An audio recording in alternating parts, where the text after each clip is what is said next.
Bismillahirrahmanirrahim. Assalamualaikum warahmatullahi wabarakatuh. Rekan-rekan mahasiswa sekalian, barusan sudah dijelaskan oleh pemakalah bahwa materi hari ini terkait dengan hakikat guru dan syarat menjadi guru. Kemudian yang kedua, tugas dan fungsi guru. Yang ketiga itu adalah sifat-sifat guru. Saya ingin menggarisbawahi meskipun tadi sudah dijelaskan oleh saudara Faisal dan kawan-kawan terkait dengan materi pada hari ini. Yang pertama adalah hakikat guru. Terdapat beberapa terma terkait dengan hakikat guru. Yang pertama, guru itu diterjemahkan dalam bahasa Sanskerta yaitu adalah berat.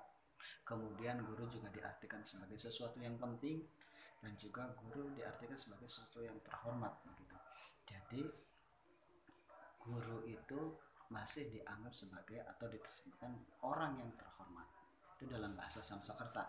Tetapi dalam bahasa Inggris digunakan dua terma hal yang terkait dengan guru atau pengertian terkait dengan guru.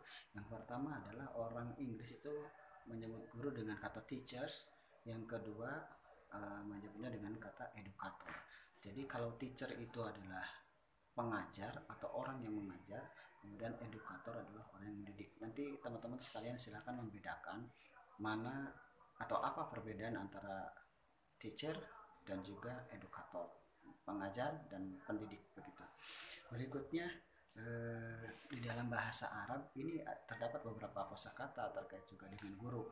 Ada yang menyebutnya muallim, kemudian ada juga yang menyebutnya mudarris, ada juga murabbi.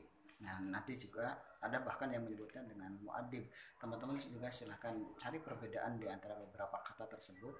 Mana yang lebih kepada mualim, mana lebih kepada murabbi, mana yang lebih kepada muadib. Gitu.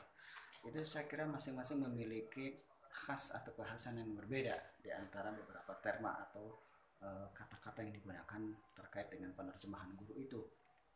Kemudian ada di sini dituliskan di tugas teman-teman sekalian, ya tugas pemakalah maksud saya, tugas dan fungsi guru. Jadi harus dibedakan apa itu tugas, apa itu fungsi. Kalau fungsi adalah perwujudan dari tugas itu sendiri, gitu. Kalau fungsi perwujudan dari tugas itu sendiri. Misalkan tugasnya adalah tugas guru yang pertama, yang paling utama adalah mendidik. Nah, itu tugas yang paling utama adalah mendidik. Kemudian yang kedua yang saya catat ini dari makalah itu mengajar, ya, tugas guru yang kedua adalah mengajar. Yang ketiga tugasnya adalah membimbing. Kemudian yang keempat mengarahkan, yang kelima melatih, dan yang keenam ada menilai. Jadi keenam tugas guru ini yang pertama mendidik, kemudian yang kedua mengajar, ketiga membimbing, yang keempat mengarahkan, yang kelima melatih, dan yang keenam adalah menilai. Nah, itu tugas guru. Kemudian fungsinya apa? Fungsinya disesuaikan dengan tugasnya. Fungsinya tadi tugasnya adalah mendidik, berarti fungsinya sebagai pendidik. Kemudian yang kedua tugasnya mengajar, fungsinya berarti sebagai pengajar. Kemudian tugasnya membimbing, fungsinya juga sebagai pembimbing sampai dengan tahapan menilai, sehingga guru sebagai fungsinya sebagai penilai.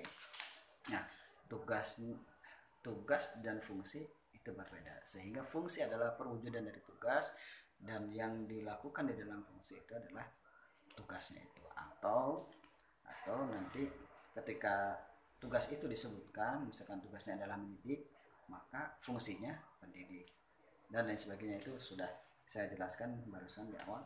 Kemudian materi yang ketiga itu tugas dan fungsi, materi yang kedua ya. Materi yang ketiga itu sifat-sifat guru. Oh, ada syarat-syarat guru. Nah, ini harusnya tadi di awal, nggak apa-apa, saya sampaikan saja. Syarat-syarat menjadi guru saya kutip dari makalah yang ditulis oleh teman-teman sekalian. Yang pertama ada syarat administratif, kemudian yang kedua adalah syarat teknis, yang ketiga ada syarat psikis, yang keempat syarat fisik, yang kelima mental, yang keenam moral. Bisa saja masing-masing pendapat itu berbeda-beda antara satu dengan yang lain. Mungkin yang satu hanya 7, yang satu lagi 6, yang satu lagi 5 dan lain sebagainya. Tetapi ada hal-hal yang memang pokok yang itu disepakati bersama atau memang merupakan peraturan dari pemerintah yang ada di Indonesia. Misal ada syarat administratif, di makalah itu sudah dijelaskan. Kemudian ada syarat teknis, minimal misalkan berijazah S1 sudah sarjana atau dari fakultas keguruan dan lain sebagainya. Berikutnya adalah psikis, persyaratan psikis.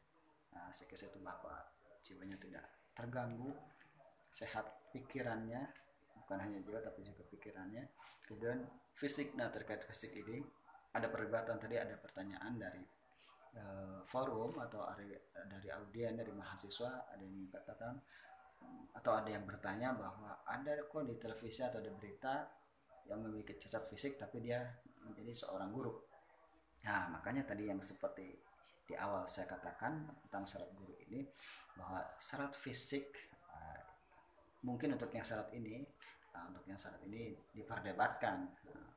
Misalkan kalau yang cacat fisik, dia tidak punya tangan atau dia tidak punya kaki atau penglihatannya terganggu dan lain sebagainya, saya kira itu ada beberapa yang mengharuskan, ada yang tidak. Tetapi memang di Indonesia ada guru-guru khusus atau guru-guru yang mengajar di lembaga pendidikan khusus atau misalkan sekolah luar biasa atau apa, ataupun kalau memang dia memiliki keterbatasan fisik tapi tetap kalau memang dia memiliki kemampuan atau kompetensi yang dipersyaratkan, saya kira sah-sah saja dia menjadi seorang guru. Dan syarat ini saya kira tidak mutlak.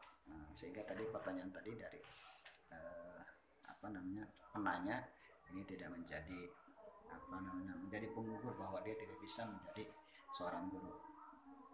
Berikutnya apalagi tadi, oke, saya kira itu syarat guru. Nah, ini juga terkait dengan sifat-sifat guru. Tentu sifat-sifat guru ini ada yang banyak mengadopsi dari buku-buku pendidikan Islam yang makalah tuliskan itu dari Prof. Mahmud Yunus. Tapi itu silakan teman-teman yang lain juga berpendapat. Nah, sifat-sifat guru ini saya kira di dalam Undang-Undang Nomor 14 Tahun 2005 tentang guru dan dosen, saya kira itu juga sudah dijelaskan bahwa minimal 4 kompetensi yang harus dimiliki oleh guru. Ada kompetensi kepribadian, ada kompetensi profesional, ada kompetensi pedagogik, ada kompetensi sosial. 4 kompetensi itu termasuk mungkin di dalamnya beberapa aspek yang dijelaskan oleh pemakalah di dalam makalah pada pertemuan hari ini. Saya kira begitu. Jadi pun misalkan ada tambahan atau pengurangan atau apa, yang penting 4 kompetensi itu berdasarkan undang-undang, karena kita tinggal di Indonesia. Kemudian ini juga sebagai peraturan yang harus dipatuhi oleh seorang guru, maka ini harus idealnya memang ini harus dilaksanakan undang-undang yang telah ditetapkan oleh pemerintah terkait dengan kompetensi guru ini. Saya kira itu nanti terkait dengan beberapa pertanyaan yang diajukan oleh teman-teman sekalian, nanti kita akan bahas sama-sama. Terima kasih. Assalamualaikum warahmatullahi wabarakatuh.